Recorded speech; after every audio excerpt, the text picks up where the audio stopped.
Direct selling industry का future क्या है, इस बिजनेस की सच्चाई क्या है, लोग इस बिजनेस के बारे में बताने से क्यों कतराते हैं, लोग इस बिजनेस में काम करना क्यों नहीं चाहते हैं, क्यों डायरेक्ट सेलिंग बिजनेस में इतनी नेगेटिविटी है, क्या है इसकी वजह। डायरेक्ट सेलिंग बिजनेस आने वाले वक्त का सबसे बड़ा बिजनेस है। क्यों?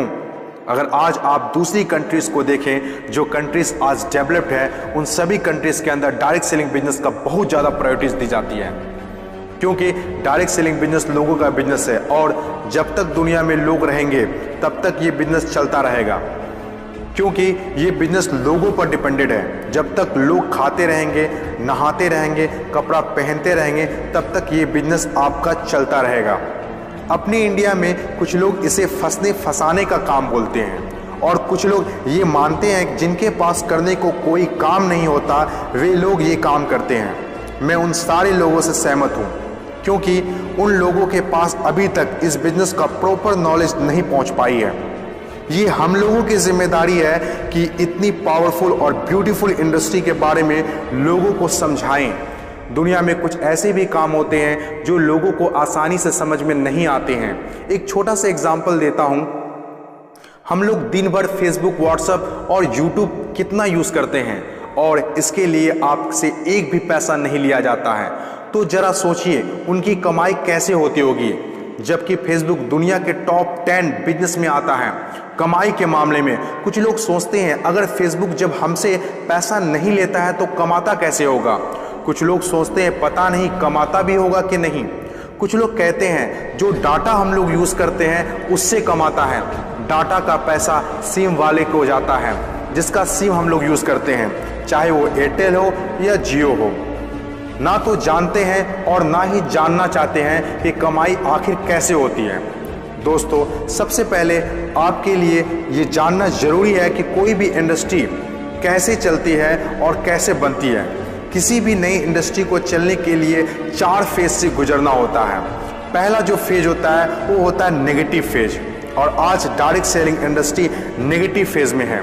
ये फेज हर नई इंडस्ट्री को झेलना ही पड़ता है। जब भी मार्केट में नया बिजनेस आता है तो लोग पहले उसे ठीक से समझ नहीं पाते हैं और अनदेखा कर देते हैं। जैसे बैंकिंग सेक्टर के साथ हुआ, इंश्योरेंस सेक्टर के साथ हुआ, टेलीकॉम इंडस्ट्री के साथ हुआ। पहले ना तो लोग बैंक में पैसा जमा करते थे और ना ही इंश्योरेंस लेते थे, क्योंकि इंडस्ट्री नई थी, लोग डरते थे, किसी पर भरोसा नहीं था। लेकिन आज देखिए, यही इंडस्ट्री है जिसके बिना किसी राज्यों की कल्पना करना असंभव है। जब नई नई प्लास्टिक इंडस्ट्री स्टार्ट हुआ तो 95% लोगों ने इनकार कर दिया, ये कहकर कि यह पॉसिबल नहीं है। लेकिन उस वक्त भी 5% लोगों को विश्वास था और आज वही 5% लोग दुनिया में आगे हैं। आज हर चीज़ प्लास्टिक का है, जग हो या बाल्टी, कुर्सी हो या टेबल, खिलौना हो या फ्रेम, यहाँ तक कि डोर भी अब प्लास्टिक के हैं, जो आज से 20 साल पहले किसी ने सोचा भी नहीं था। आज direct selling business negative phase में है, इसीलिए इतनी सारी नेगेटिविटी है। और जब ये पॉजिटिव फेज की तरफ बढ़ता जा रहा है, नेगेटिव फेज में होने के बावजूद भी इस इंडस्ट्री ने कई लोगों की जिंदगियां बदल दी। दूसरा जो किसी भी इंडस्ट्री को फेस करना होता है वो दूसरा फेज होता है पॉजिटिव फेज। ये वो टाइम होता है जब लोगों का इंडस्ट्री के ऊपर ट्रस्ट बढ़ने लगता है, क्योंकि वे आसपास में रिजल्ट देख रहे होते हैं। और जो लोग उस वक्त डायरेक्ट सेलिंग बिजनेस में दिलचस्पी नहीं दिखा रहे होते हैं, अनदेखा कर रहे होते हैं, वे रिजल्ट देखने के बाद दिलचस्पी लेने लगते हैं और आपका काफिला और बढ़ने लगता है, रिजल्ट और बढ़ने लगता है, दिलचस्पी और भी लोगों में बढ़ने लगती है। जैसे बैंकिंग इंडस्ट्री और इंश्योरेंस इंडस्ट्री के साथ हुआ था।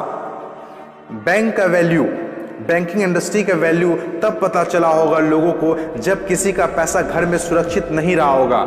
इंश्योरेंस की वैल्यू तब लोगों को पता चला होगा जब किसी के एक्सीडेंट होने के बाद उसके घर वाले को पैसा मिला होगा। तीसरी जो किसी भी इंडस्ट्री का फेज होता है वो होता है ग्रोथ फेज। जब एक बार लोगों को इंडस्ट्री पर भरोसा होने लगता है तो उनकी ग्रोथ बहुत तेजी से होने लगती है, क्योंकि ऐसे फेज में लोगों को ज़्यादा समझाने की ज़रूरत नहीं होती है। और जब तक कोई कंपनी ग्रोथ फेज में नहीं आती है तब तक लोग उसके साथ जुड़ना पसंद नहीं करते हैं और जैसे कंपनी ग्रोथ फेज में एंटर करती है तो लोग उसके साथ ऑटोमेटिक जुड़ना और काम करना स्टार्ट कर देते हैं। चौथी और आखिरी फेज, हर इंडस्ट्री को इससे गुजरना ही होता है, कंपटीशन फेज। हर एक इंडस्ट्री के अंदर एक वक्त ऐसा आता है जब कंपटीशन बढ़ने लगता है। इंडस्ट्री और कंपनीज की ग्रोथ को देखकर ज़्यादातर लोग कंपनी के साथ जुड़ना और काम करना शुरू कर देते हैं। ज़्यादातर लोग ज़्यादा प्रॉफिट के चक्कर में कंपटीशन होने लगता है, फिर चाहे कोई सेक्टर हो, बैंकिंग सेक्टर हो, टेलीकॉम सेक्टर हो या ऑनलाइन शॉपिंग हो। आज के टाइम पर हर सेक्टर में हाई लेवल कंपटीशन है। ये टाइम हम सब के लिए बेस्ट टाइम है इस इंडस्ट्री को जानने के लिए, समझने के लिए और इसे करने के लिए। According to FICCI, direct selling industry का मार्केट साइज 6000 करोड़ आंका गया है। आज तक जितना हुआ है उसको देखते हुए फिक्की ने डिक्लेयर किया है कि डायरेक्ट सेलिंग बिजनेस 2020 से 25 तक 645 अरब तक की हो जाएगी। आपको इस बात को जानना बहुत जरूरी है कि अमेरिका, ऑस्ट्रेलिया, चीन, जापान, कोरिया और सिंगापुर जैसे बहुत बड़ी बड़ी डेवलप कंट्रीज ने डायरेक्ट सेलिंग बिजनेस को बहुत हद तक अपना लिया है और वहाँ के सिटीजन भी बहुत जागरूक हैं। बदलाव के बिना तरक्की नहीं की जा सकती है और जो लोग अपने सोचने का तरीका नहीं बदल पाते हैं वे लोग अपनी ज़िंदगी में कुछ भी नहीं बदल पाते हैं। नोकिया, कोडेक जैसी बड़ी बड़ी कंपनियां चलाने वाले लोग भी अपने सोचने का तरीका नहीं बदल पाए, इसीलिए अपनी शानदार शुरुआत के बाद भी वो वक्त के साथ इतिहास के हिस्सा बन गए। इन तमाम बातों में से मैं एक बात बताना चाहता हूँ, बदलाव ही प्रकृति का नियम है। बदलना तो तय है, जो वक्त से पहले बदल गया उनकी ज़िंदगी बदल गई और जिसे वक्त ने बदल दिया उनकी भी ज़िंदगी बदल गई। फ़र्क साफ है, अगर वक्त के साथ बदल गए तो ठीक, वरना वक्त ने बदला तो बहुत तकलीफ होगी।